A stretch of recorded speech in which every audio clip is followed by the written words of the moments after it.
క్షేమకరంగా ఉంటాడు. అయితే శత్రువుని చూసి నువ్వు సొమ్మసిల్లొద్దు అంటున్నాడు దేవుడు.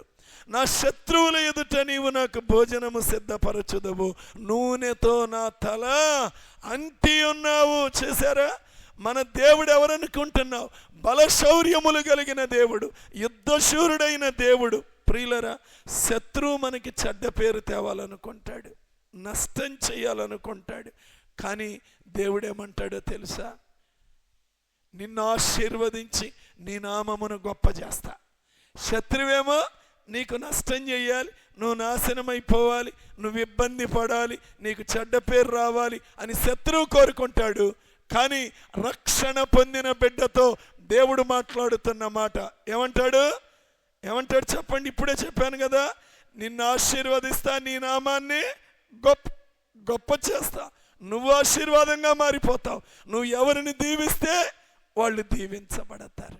ప్రియులరా, ఎలాంటి దేవుడు ప్రియులరా!